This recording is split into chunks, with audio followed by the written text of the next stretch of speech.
October 14th, 1066, two armies faced each other on a hill in southern England, and the outcome would change the English language forever. William the Conqueror had crossed the English Channel with 7,000 soldiers determined to take a crown that Harold Godwinson refused to give up. Harold's shield wall had held all morning against Norman cavalry charges, and William was beginning to genuinely panic about losing the battle. The Norman cavalry had charged that shield wall 6 times, and 6 times it had held, and 6 times men and horses had died uselessly.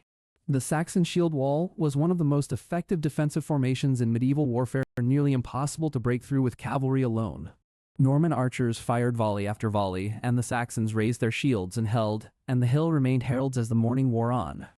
But then something appeared over the hill behind Harold's position that nobody on that battlefield in 1066 had any word for at all.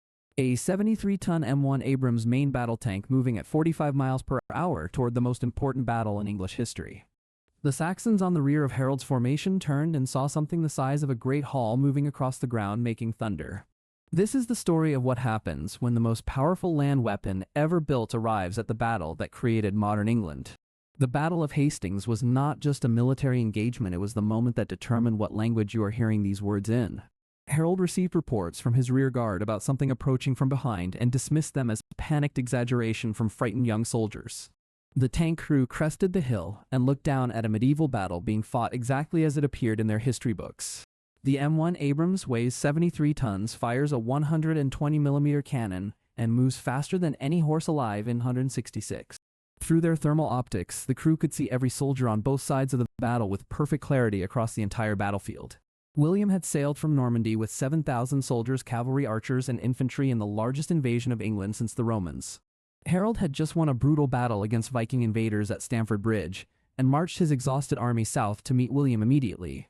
Harold's soldiers had marched nearly 300 miles in less than 2 weeks, fighting one battle, then immediately preparing for another larger one. William's cavalry were fresh rested and professional soldiers who had spent weeks preparing while Harold's men had been fighting and marching continuously.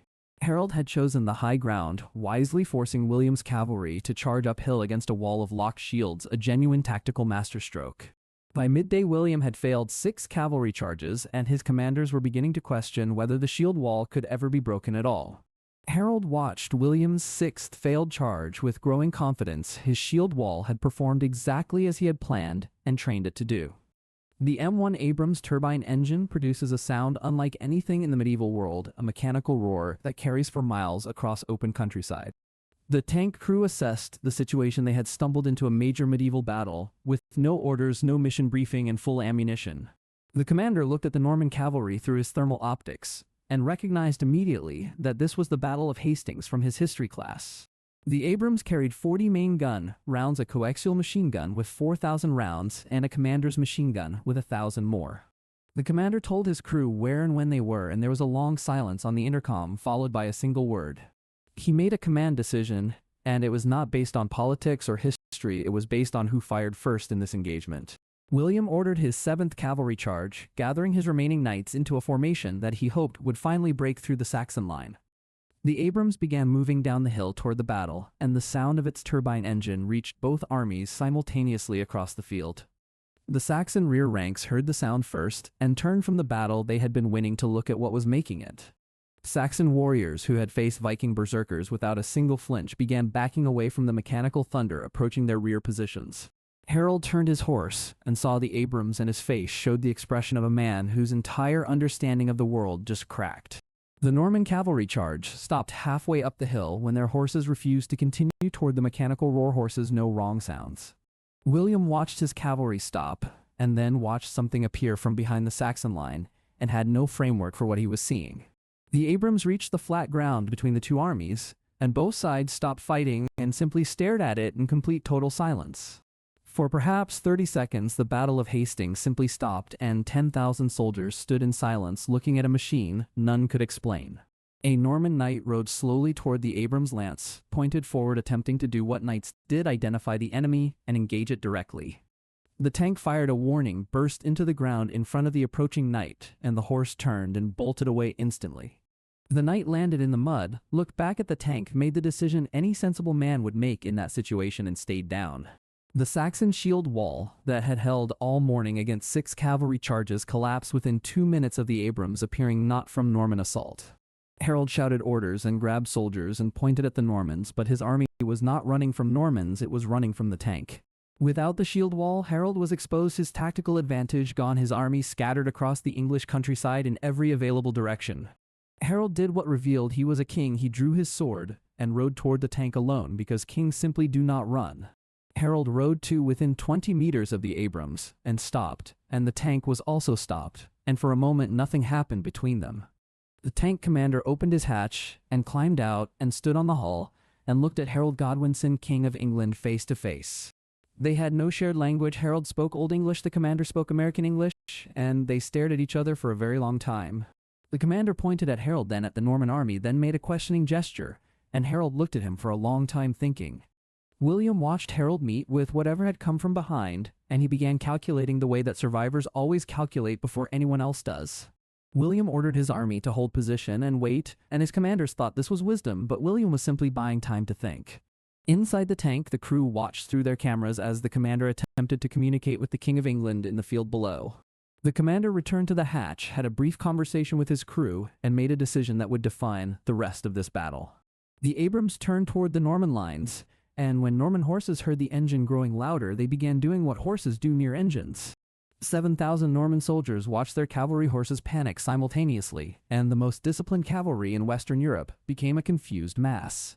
William watched his cavalry collapse from horse panic, and his face showed calculation, not panic, because William had survived worse situations than this. The Norman infantry held their position even as cavalry fled, because infantry soldiers do not have horses and cannot bolt, and so they stood. The Abrams stopped before the Norman infantry, and the Hull machine gun traversed slowly along the line of standing soldiers without firing at them. The Norman infantry soldiers stood in their line and watched the gun traverse, and several of them prayed in whatever language they prayed in.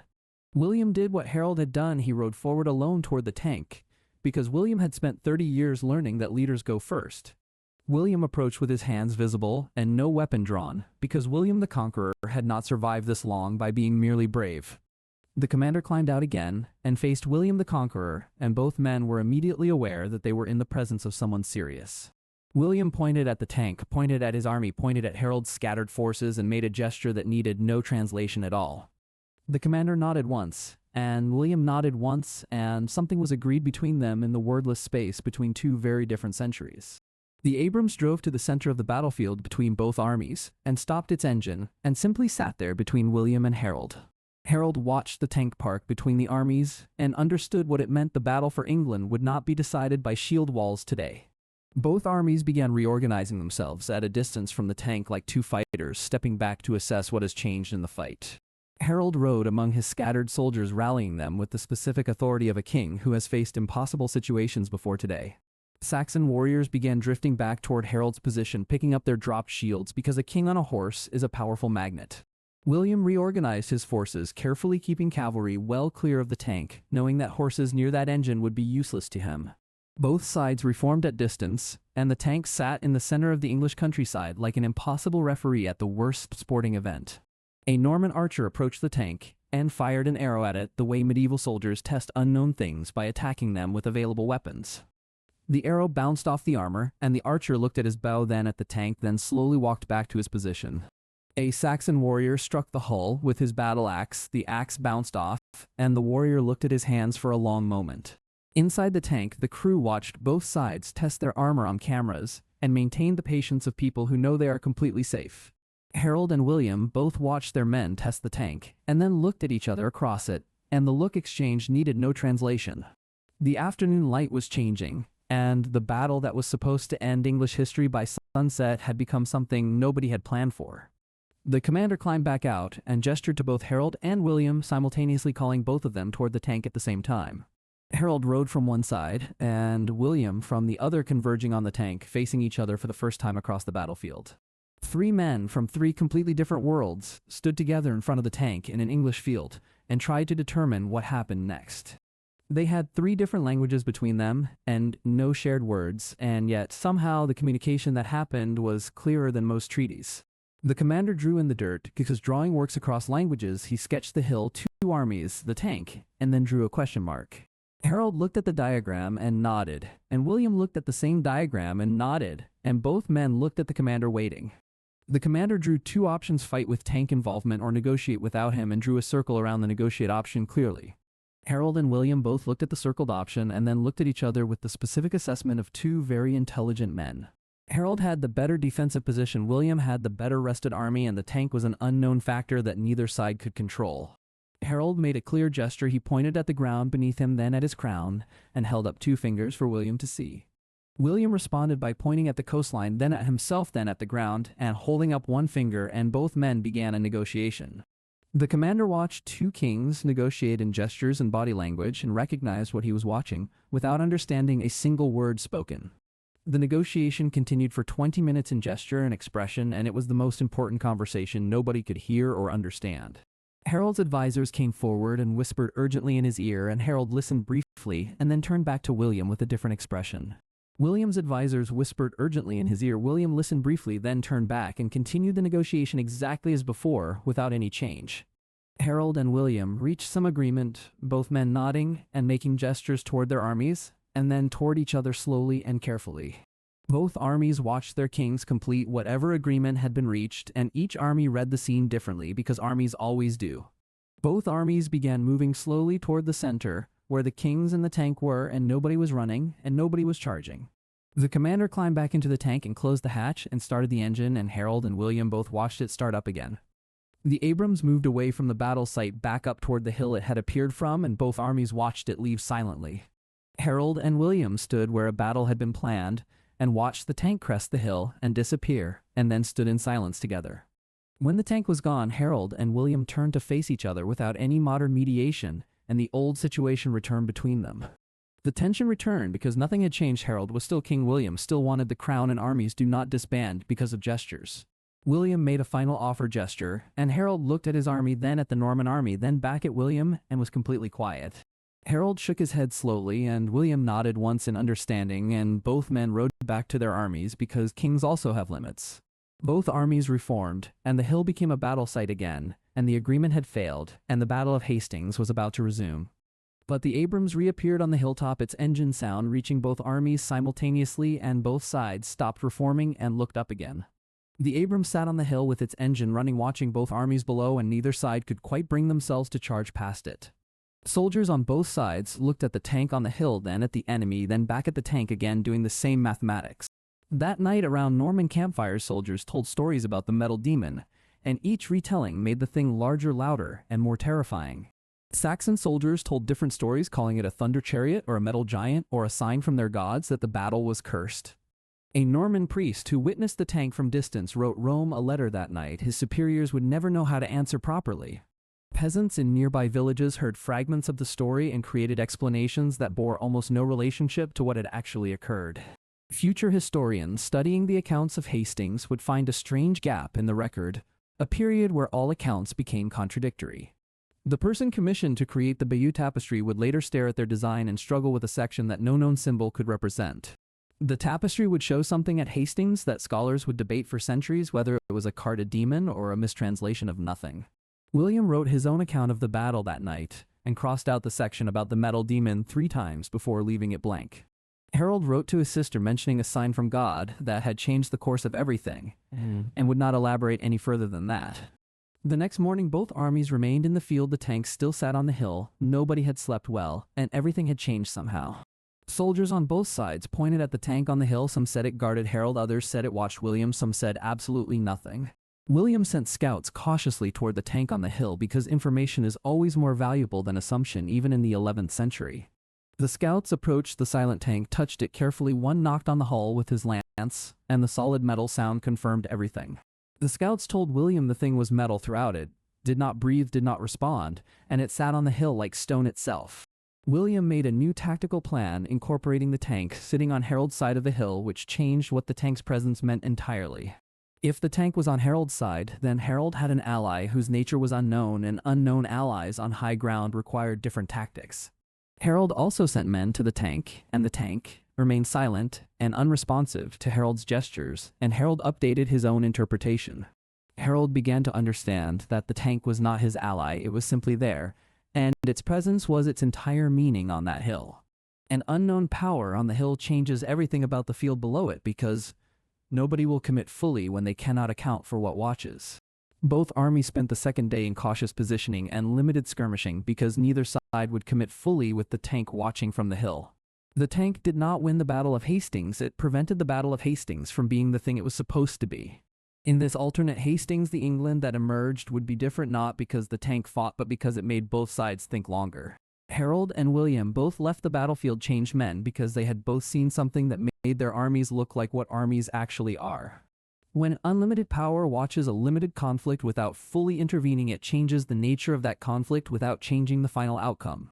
Every soldier who had seen the tank at Hastings would carry the image for the rest of their lives, permanently changing how they later fought. A medieval army and a modern tank were attempting the same thing at Hastings to establish who had authority over a piece of ground. Authority over ground is always temporary, but what people remember about how it was won or refused shapes the civilization that follows. Harold represented the England that existed, and William represented an England that wanted to arrive, and both were legitimate by their own measure. Both timelines ask the same question. The Battle of Hastings always asks what makes a king legitimate: forced descent or the consent of the governed. The tank crew knew how the actual Battle of Hastings ended and watched an alternate version unfold below them and told no one anything. Knowing how history ends does not change the obligation of whoever witnesses it to consider what might have been different and why it was not. The hill at Hastings looked the same in any timeline: green English ground in October, and the armies below always looking smaller than they felt. On the morning of the third day, the tank was gone from the hilltop, and both armies discovered this simultaneously and processed it differently. Harold received the news that the tank was gone and rallied his soldiers, and the shield wall reformed because Harold's position remained tactically strong. William received the same news, and his face showed resolve because the original problem remained unchanged. Harold was still king, and William still wanted England. The battle resumed, and Norman cavalry charged the Saxon shield wall, and history attempted to reassert itself the way history always tries to. Both armies committed fully now that the unknown was gone, and the battle became what it had always been: two armies deciding England's future. The outcome was the outcome history recorded because history is stubborn, and the tank had only delayed it, not prevented it from occurring. The Abrams drove alone through English countryside, the crew watching England from hatches 11 centuries before any of them had been born. The tank came to Hastings and did not change who won, only changed how long both sides were forced to think about what winning costs. Visitors to the Battle of Hastings site today stand on Senlac Hill and never know about the impossible machine that once parked between the armies. Historians studying alternate Hastings struggle with the central question: did the tank delay the inevitable, or did it give both kings a genuine choice? Harold and William never met again after the alternate Hastings, but both carried the same unanswerable question for the rest of their lives. Harold and William never met again after Hastings in the alternate timeline, but both carried the same unanswerable question for the rest of their lives. The tracks the Abrams left in the mud at Senlac Hill faded with the autumn rain, and England grew back over them and remembered nothing.